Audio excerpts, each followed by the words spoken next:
siapa Ya'juj dan Ma'juj itu, kemudian kapan keluarnya, kemudian kalau keluar apa yang akan dilakukannya, kemudian bagaimana cara menghadapinya, dan juga bagaimana wafatnya.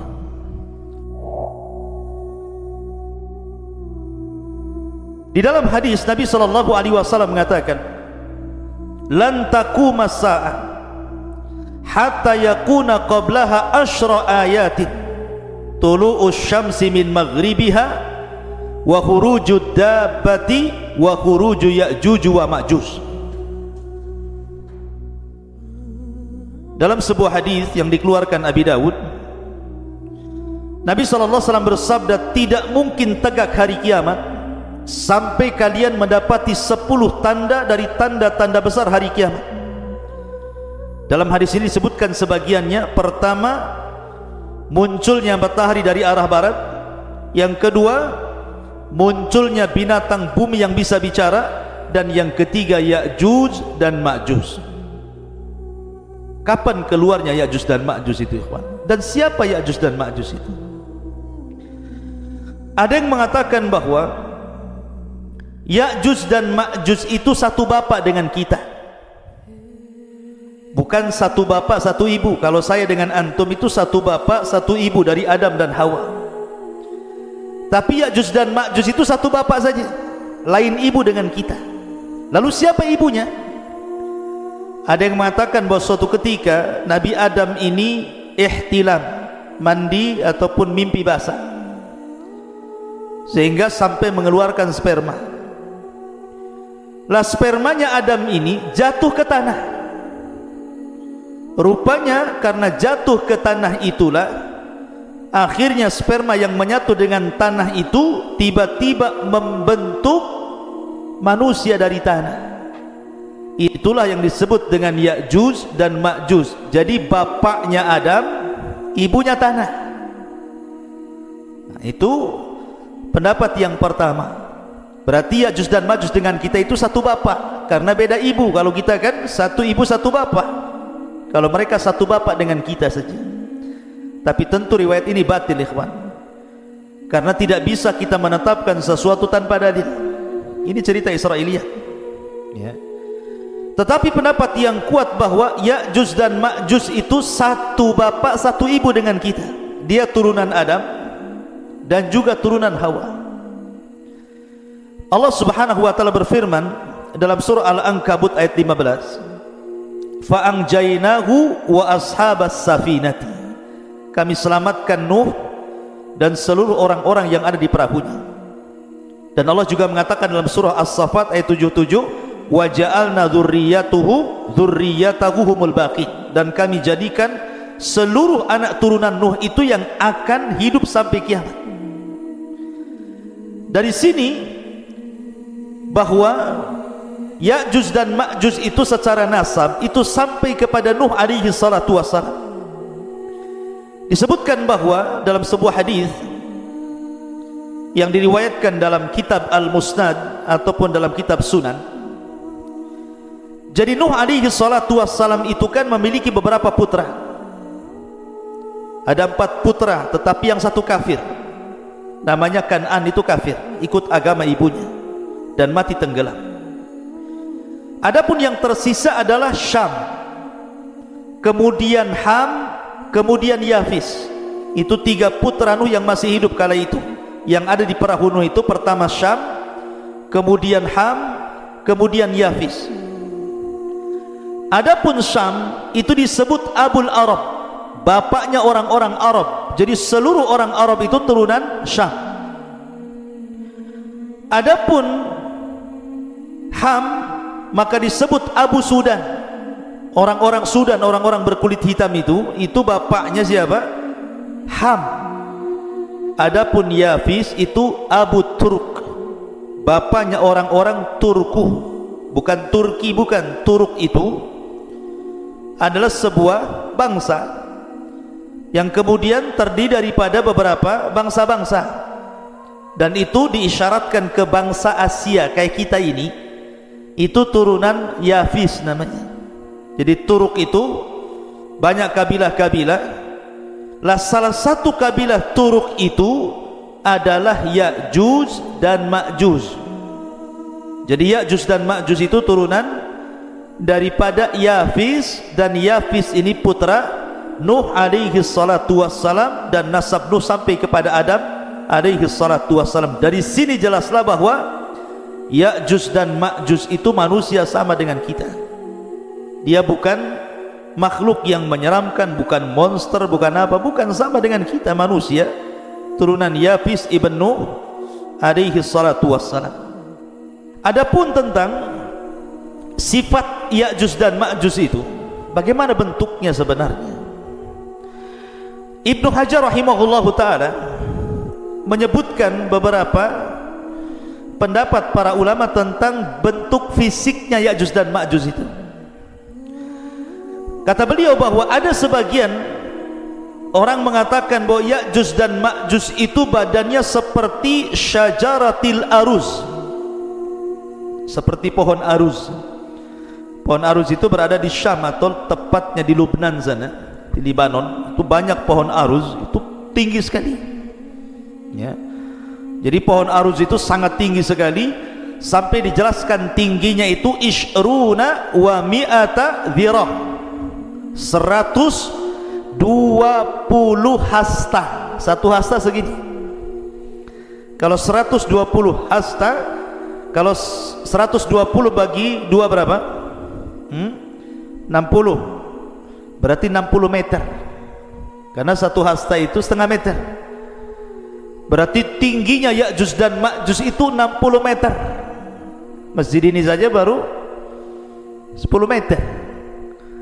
Berarti 6 kali tingginya masjid ini. Berarti tinggi sekali Ya'juj dan Ma'juj itu. Raksasa kan begitu ya. Ini satu pendapat. Jadi Ya'juj dan Ma'juj itu setinggi itu karena dimisalkan dengan pohon aruz yang ada di Syam, di Lubnan sana. Ini satu pendapat. Pendapat yang kedua bahwa Ya'juj dan Ma'juj itu simfun arba'atu adru fi arba'ati adru. Satu dhira, satu hasta. Jadi dia tingginya 4 hasta, lebarnya 4 hasta. Nah, jadi kotak itu jadinya ya. Jadi bentuk Ya'juj dan Ma'juj itu 2 meter tingginya, kemudian panjangnya juga 2 meter, lebarnya 2 meter, tingginya 2 meter. Jadi kayak kardus jadi ya. Jadi itu ada juga yang mengatakan Ya'juj dan Ma'juj itu seperti itu. Kemudian juga ada yang berpendapat simfun yaftarishuna adhanahum wa yaltahifuna bil ukhra. Jadi Ya'juj dan Ma'juj itu punya telinga besar sekali, telinganya besar sekali, panjang. Jadi satu telinga digunakan untuk selimut dia kalau dia tidur, maka satu telinganya lagi digunakan untuk membunuh, untuk menyerang. Nah, ini kayak apa ini? Telinganya besar sekali ya. Kemudian juga ada yang mengatakan bahwa Ya'juj dan Ma'juj itu tuluhum shibrun aw shibraini wa atwaluhum salasata ashbar. Paling tinggi 3 jengkal segini. Nah, seginilah, segini. Ada juga yang 2 jengkal, ada juga 1 jengkal segini tingginya itu. Berarti manusia kerdil. Tapi sekali lagi ini hanya pendapat, tidak didasari dalil-dalil sama sekali. Ini hanya dinukilkan dari kisah Israiliyah. Jadi Al-Hafidh Ibnu Hajar menukilkan pendapat tentang bentuk Ya'juj dan Ma'juj ini adalah semuanya riwayat dhaifah, tidak ada yang sahih. Lalu yang sahih seperti apa? Yang sahih diriwayatkan dalam sebuah hadis dari Ibnu Harmalah, dari bibinya, yang diriwayatkan oleh Imam Ahmad dalam musnadnya. Ini bentuk fisik asli yang sahih. Disebutkan dalam sebuah hadis, khataba Rasul sallallahu alaihi wasallam wa huwa asibu isba'ahu min ladghati aqrabin. Rasul sallallahu alaihi wasallam berkhutbah dalam keadaan jarinya tersengat kalajengking. Kemudian beliau mengatakan, innakum taquluna la aduwa wa innakum la tazaluna tuqatiluna aduwan hatta ya'tiya ya'juj wa ma'juj iradul wujuh sigharul uyun syuhbus syi'af min kulli hadhabin yansilun ka'anna wujuhahum al-mujanal mutraqatu. Kata Nabi SAW, kalian mengatakan tidak ada musuh lagi, padahal sesungguhnya kalian akan terus memerangi musuh sampai datangnya sebuah kaum yang namanya Ya'juj dan Ma'juj. Siapa mereka? Mereka adalah lebar mukanya, kecil matanya alias sipit, warna putih di rambut atasnya. Mereka mengalir dari tempat-tempat yang tinggi, seakan-akan wajah mereka persis seperti perisai perang. Artinya bahwa Ya'juj dan Ma'juj itu kalau kita kelompokkan satu dunia ini, orang-orang yang mirip dengan Ya'juj dan Ma'juj itu berdasarkan hadis Imam Ahmad ini mengisyaratkan kemana? Ke bangsa Cina. Ke bangsa Cina kan. Kita ini orang-orang Asia itu kan matanya sipit, bulat, pendek gitu ya. Orang-orang kayak orang-orang Mongol gitu ya. Ya, jadi Ya'juj dan Ma'juj itu disyaratkan kepada bangsa-bangsa Cina. Tapi bukan berarti kemudian Ya'juj dan Ma'juj itu Cina, tidak ada. Bukan, orang Cina bukan Ya'juj dan Ma'juj. Maksudnya fisiknya persis seperti mereka. Seperti orang Cina. Kalau Novel ini tidak seperti orang Cina, orang Bangla ini. Ya. Jadi Ya'juj dan Ma'juj itu seperti orang Cina, maksudnya fisiknya, tapi bukan berarti Cina itu Ya'juj Ma'juj, tidak. Karena ada yang berpendapat bahwa Ya'juj Ma'juj itu Cina, bukan. Kemudian benteng yang dibangun Dzulqarnain itu tembok Cina, ya, nggak nyambung ikhwan. Jaka sembuh nggak nyambung. Kenapa? Karena tadi saya sudah jelaskan ayatnya kan, bahwa temboknya Dzulqarnain itu terbuat dari besi, kemudian dilumuri tembaga. Nah, tembok Cina dari mana? Dari tembok, dari batu bata aja disusun. Yang kedua, tembok Cina pernah roboh sebagiannya. Kalaupun seandainya dirudal itu bisa roboh, tapi bentengnya Ya'juj dan Ma'juj tidak bisa, kuat sekali. Dan itu berdasarkan Al-Quran dan juga hadis Nabi SAW. Tidak mungkin roboh benteng itu kecuali Allah izinkan roboh. Jadi tidak ada kaitan benteng Cina dengan bentengnya Dzulqarnain atau Ya'juj dan Ma'juj dengan orang Cina. Nggak ada kaitan di situ. Ya'juj dan Ma'juj lain, benteng Cina juga lain, bukan benteng Ya'juj dan Ma'juj. Ya, secara fisik ya persis gitu saja. Ya. Ma'asyiral muslimin yang dimuliakan Allah Subhanahu wa taala. Kemudian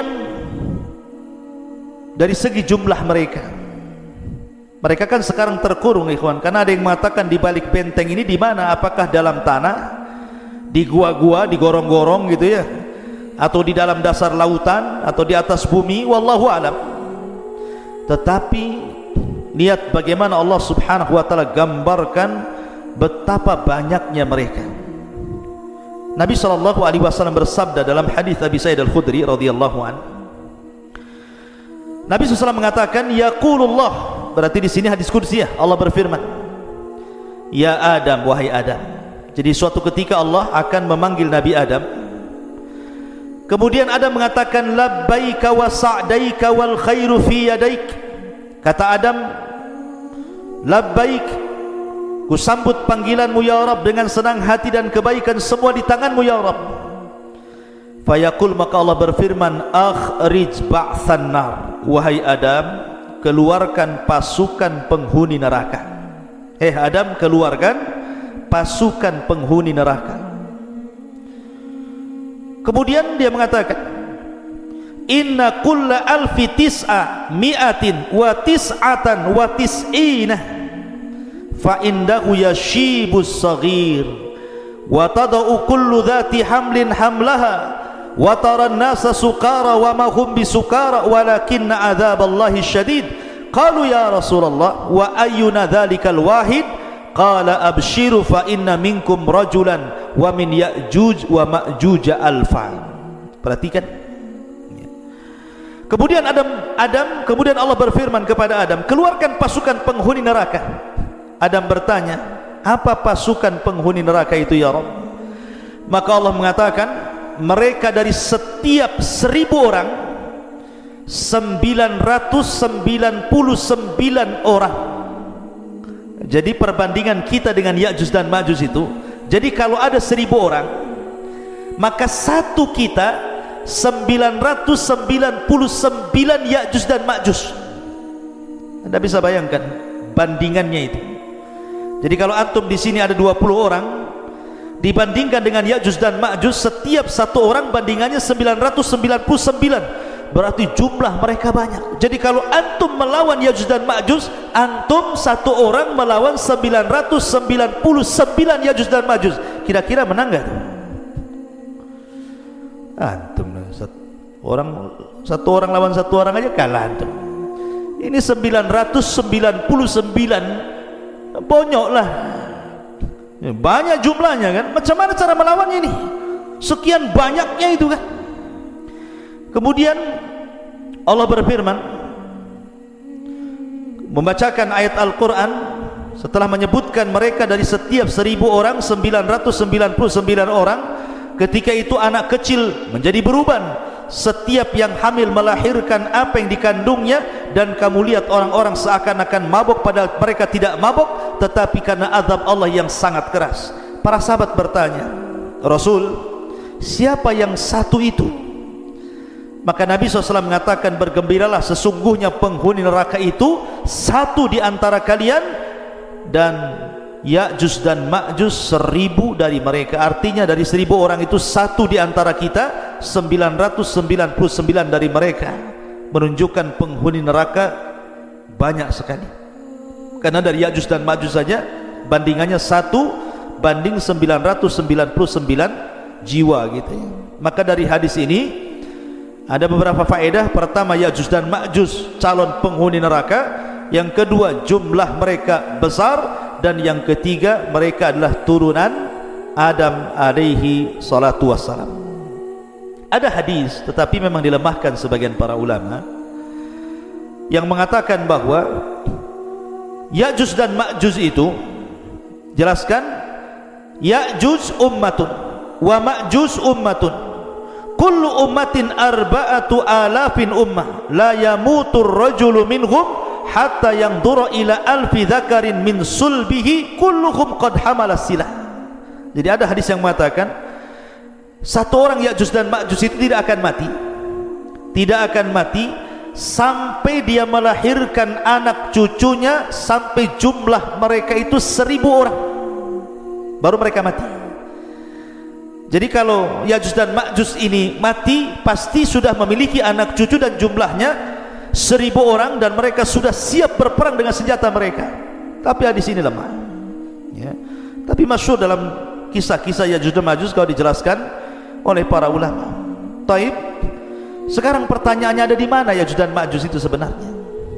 Karena di masa Khalifah Abbasiyah, ketika itu yang memimpin siapa? Al-Wathiq. Jadi para khalifah di zaman itu berusaha mencari-cari tahu di mana sih letak Ya'juj dan Ma'juj itu, ada di mana sebenarnya? Ada di hutan Jabal Uhud kah? Ada di mana kah? Kita tidak tahu. Tapi yang jelas bahwa khalifah-khalifah di zaman dulu itu berusaha mencari tempat di mana Ya'juj dan Ma'juj itu. Lah salah satunya Khalifah Abbasiyah Al-Wathiq mengirim sebuah pasukan besar, kemudian mereka berjalan dari negeri ke negeri, dari daerah ke daerah, dari desa ke desa, dari lembah ke lembah, dari bukit ke bukit, padang pasir ke padang pasir, sampai akhirnya mereka sampai di sebuah benteng yang sangat kokoh. Dan itu disebutkan oleh Imam Ibnu Katsir dalam kitabnya. Jadi pasukan Al-Wathiq Khalifah Abbas ini berhasil menemukan benteng itu.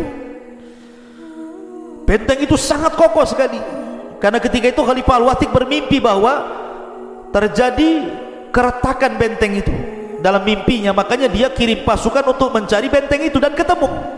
Rupanya benteng yang sangat kokoh sekali, yang sangat tinggi sekali, yang tidak bisa diretakkan sama sekali. Akhirnya kemudian mereka pun menyisihkan pasukan mereka untuk menjaga benteng itu, kemudian pulang. Memang kisah ini Ibnu Katsir tidak menyebutkan sanadnya, tetapi beliau menyebutkan seperti itu. Cuman letaknya di mana masalahnya ya.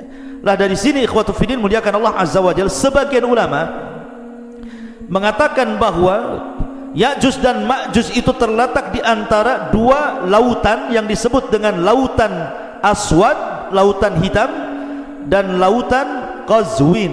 Namanya lautan Qazwin dan lautan hitam, di tengah-tengahnya. Ada juga yang mengatakan seperti yang dikatakan oleh Al-Imam At-Tabari, Al-Imam At-Tabari rahimahullahu taala, bahwa letak Ya'juj atau bentengnya Dzulqarnain yang di baliknya itu ada Ya'juj dan Ma'juj, itu baina Armenia wa Adribijan walakin lam yasil ahadun ila dhalik. Kata At-Tabari mengatakan bahwa letak benteng Dzulqarnain atau letak Ya'juj dan Ma'juj itu ada di antara Armenia dan Adribijan. Antara Armenia dan Adribijan, mungkin kalau sekarang mungkin dekat Georgia namanya, Georgia gitu ya, di sekitar Georgia sana. Ya, sekitar itulah. Mungkin dari Cina itu ke arah mana itu? Ke arah selatan ke utara gitu ya. Nah, sekitar itu. Tapi yang jelas tidak ada satupun orang yang sampai ke situ. Adapun kisah Ibnu Katsir tentang delegasi Khalifah Abbasi Al-Wathiq ini wallahu alam, karena tidak bersanad masalahnya. Tapi yang jelas kita yakini bahwa Ya'juj dan Ma'juj itu ada di balik benteng Dzulqarnain. Kapan keluarnya? Wallahu alam, karena itu tanda dari tanda-tanda kiamat besar. Sekarang bagaimana keluarnya? Bagaimana cara keluarnya? Ma'asyiral muslimin yang dimuliakan Allah Azza wa Jalla, saya akan runut satu tanda kiamat sebelum keluarnya Ya'juj dan Ma'juj. Kita tahu bahwa sebelum keluarnya Ya'juj dan Ma'juj itu, dari tanda-tanda kiamat besar adalah keluar Dajjal. Dajjal dulu ya. Dajjal dulu keluar, baru kemudian Ya'juj dan Ma'juj. Jadi Dajjal ini fitnahnya adalah fitnah agama. Jadi Dajjal itu fitnahnya fitnah agama. Fitnah agama artinya bahwa Dajjal ini sama sekali tidak merusak seperti Ya'juj dan Ma'juj. Memang murni fitnah agama, tidak ada kaitan dengan Ya'juj dan Ma'juj ya. Lah kemudian Allah subhanahu wa ta'ala takdirkan turun Isa bin Maryam, kemudian membunuh Dajjal.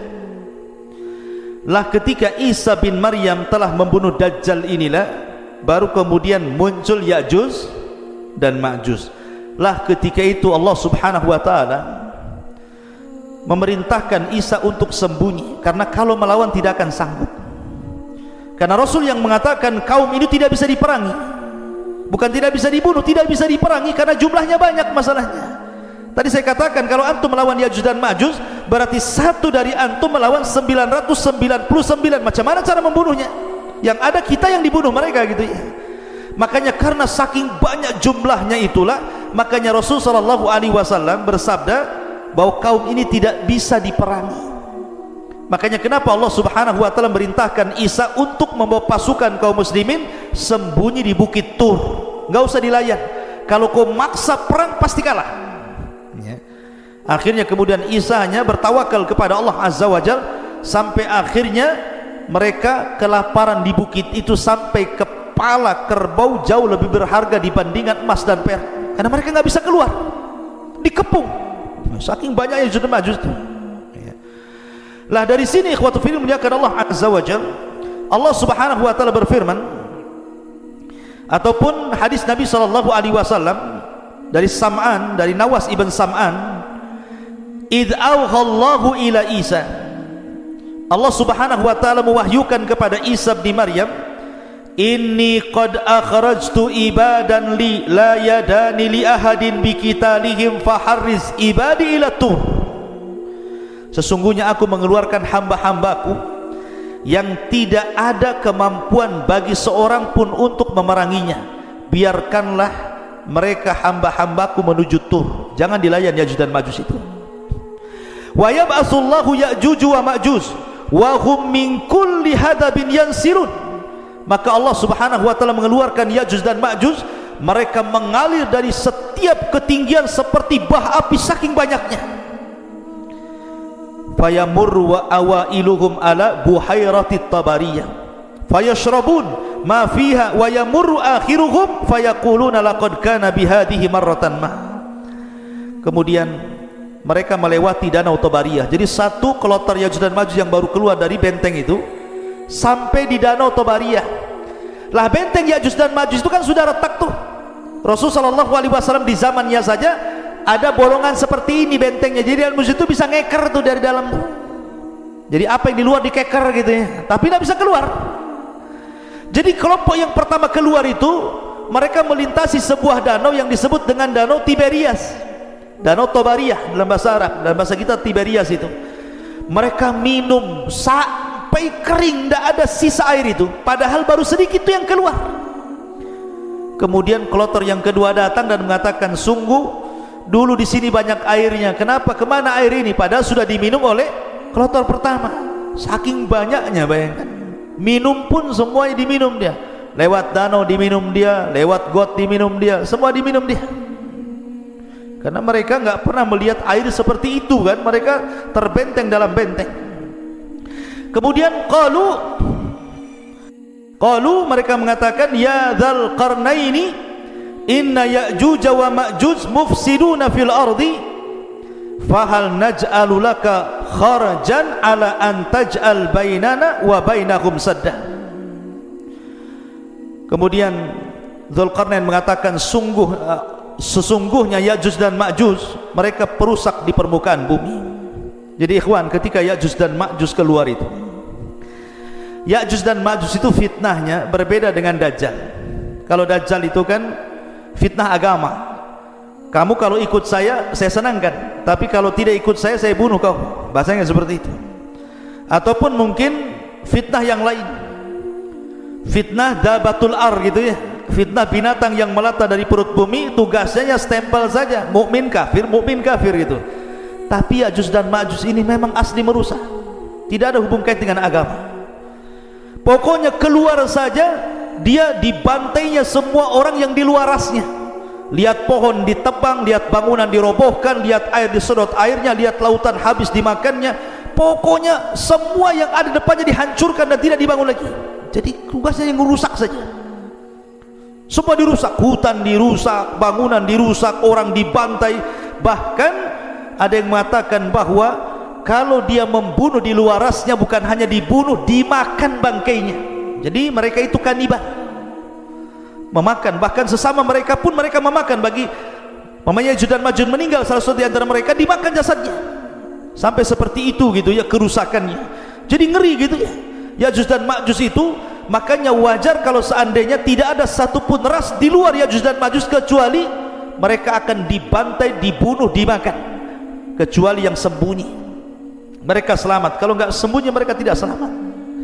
Makanya kemudian Ya'juj dan Ma'juj ini mereka akan terus menyerang di luar rasnya, akan keliling dunia, akan membantai ke desa-desa, ke kota-kota, ke daerah-daerah, ke kutub-kutub. Mereka akan meluas di mana-mana sampai ketika mereka sudah puas karena merasa sudah tidak ada lagi yang diserang, sombong mereka. Kesombongan itulah sampai kemudian mereka mengatakan, qatalna man fil ardi sanaqtuluhu man fis sama, katanya. Kami sudah membantai orang-orang yang di bumi, sekarang yang di langit ku bantai juga, katanya. Lihat, dia mau membantai orang-orang yang di langit, malaikat. Bumi ini kecil ikhwan dibandingkan dengan langit, kata Nabi SAW, seperti kita punya cincin dilempar ke padang pasir. Bumi itu cincinnya, padang pasir itu langitnya. Apalagi panah tombak kecil-kecil lagi kan gitu ya. Kemudian dilemparkan ke bumi, macam mana coba? Cincin dilempar ke padang pasir, lah bumi ini cincinnya, langit di padang pasirnya. Kemudian mereka melempar tombak, melempar tanah ke langit, panah-panah ke langit. Kemudian mereka ditipu oleh Allah, wa yakiduna kaida. Tiba-tiba Allah sedot itu panah sama tombak itu sampai keluar jalur awan, sampai gak kelihatan ya. Kemudian setelah tombak dan panah mereka itu menembus awan-awan, tiba-tiba kemudian dibalikan lagi sama Allah. Dan Allah Subhanahu wa ta'ala kemudian lumuri di ujung-ujungnya itu darah-darah, seolah-olah mereka sudah membunuh orang-orang yang ada di langit, padahal tidak ada satu makhluk yang terkena tembakan itu. Allah hendak menipu daya mereka sehingga mereka makin sombong. Sekarang mana lagi, di langit sudah kami bunuh, di bumi sudah kami bunuh, mana lagi katanya. Sombongnya mereka. Dari itulah maka akhirnya Allah subhanahu wa ta'ala al-jaza'u min jinsil amal, mulai Allah membalas perbuatan mereka. Ma'asyiral muslimin yang dimuliakan Allah subhanahu wa ta'ala, lah Ya'juj dan Ma'juj ini sebenarnya mereka susah keluar sebenarnya. Setiap hari itu mereka sampai hari ini mereka hendak keluar melobangi. Jadi kalau sudah lubang kemudian matahari mulai terbit, maka matahari mulai terbenam, maka mereka kemudian pulang lagi. Begitu setiap hari ya. Ketika mereka datang lagi, rupanya lubang yang kemarin sudah tertutup lagi. Sampai akhirnya di akhir zaman, kata Nabi SAW, pimpinan mereka Ya'juj dan Ma'juj mengatakan kepada anak buahnya, ghadan nahfiru insyaallah. Besok, katanya Ya'juj dan Ma'juj, pemimpinnya mengatakan, kita akan gali lagi lubang ini insyaallah. Setelah diilhamkan pemimpinnya mengucapkan insyaallah, maka tiba-tiba lubang itu tidak kembali lagi, tetap lubang. Akhirnya digali sampai mereka bisa menembus di luar benteng. Dari situ Allah mengatakan min kulli hadabin yansilu, keluar semua dari lubang itu, kemudian membantai, membunuh di luarasnya. Ma'asyiral muslimin yang dimuliakan Allah azza wa jalla, lalu bagaimana akhir perjalanan Ya'juj dan Ma'juj itu? Jadi ketika Ya'juj dan Ma'juj itu sudah membantai semua di luar rasnya, manusia-manusia di luar rasnya, kecuali yang selamat ya, tadi Isa dan para pengikutnya yang ada di Bukit Tur, dan orang-orang yang sembunyi entah di mana, entah berantah, yang penting mereka selamat. Maka Isa melihat kerusakan itu kemudian berdoa kepada Allah agar Allah menghancurkan mereka. Dari sini Allah subhanahu wa ta'ala kemudian mengutus apa? Naghaf. Apa Naghaf? Naghaf itu semacam ulat. Lihat bagaimana kalau Allah menghancurkan sebuah kaum, tidak perlu ngirim buaya, apalagi buaya darat ya. Jadi cukup dikirim ulat saja, tidak perlu mengirim harimau, cukup ulat. Jadi ketika Ya'juj dan Ma'juj itu sedang tertidur, semuanya tertidur, istirahat, tiba-tiba Allah kirim ulat banyak sekali, di mana-mana ada ulat. Rupanya ulat itu berjalan ke belakang sampai di tengkuknya. Tiba-tiba Allah subhanahu wa ta'ala jadikan ujung mulut ulat itu menembus tengkuk Ya'juj dan Ma'juj, masuk dari belakang, kemudian merusak isi badannya. Subhanallah, seperti listrik kalau antum cabut gardunya itu, apa yang terjadi? Bukan satu yang mati, satu bata mati. Kalau gardunya dicabut, satu bata mati. Artinya ketika satu Ya'juj dan Ma'juj mati, semua mati. Bukan ini dulu mati, besok ini, minggu depan ini, enggak ya. Jadi satu mati, mati semua. Subhanallah, coba bayangkan bagaimana Allah subhanahu wa ta'ala bisa mewafatkan Ya'juj dan Ma'juj dalam satu waktu. Tidak harus menunggu hari ini, besok, bulan, dah. Satu mati semua. Subhanallah. Dan bangkainya Ya'juj dan Ma'juj setiap satu bengkal ada, satu jengkal ada, satu jengkal, karena jumlah mereka banyak.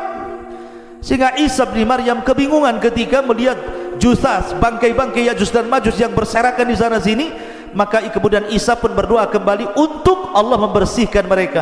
Dikirimlah burung-burung unta, burung-burung besar seperti unta, kemudian diangkatlah jasadnya. Dalam riwayat Musnad Imam Ahmad, dilempar ke lautan, entah berantah laut mana.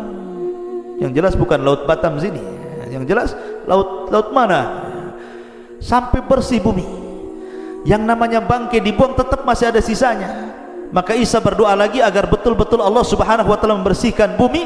Maka Allah kirimkan hujan, sampai hujan ini membuat banjir, sehingga sisa-sisa Ya'juj dan Ma'juj masuk ke sungai-sungai, masuk ke solokan, masuk ke laut-lautan. Akhirnya betul-betul bersih bumi. Allah kembalikan bumi seperti di zaman Adam. Pohonnya besar-besar, sampai pohon delima, satu buah, satu kampung bisa masuk ke cangkangnya. Bisa bayangkan, pohonnya besar, satu buah delima itu kalau dibelah, satu kampung bisa masuk ke cangkangnya itu, sambil makan di dalam. Kalau delima sekarang segede gini, sudah kecut lagi, kecil gini. Jadi nanti di akhir zaman itu delima itu, ruman itu besar sekali ya, bisa puluhan masuk di situ.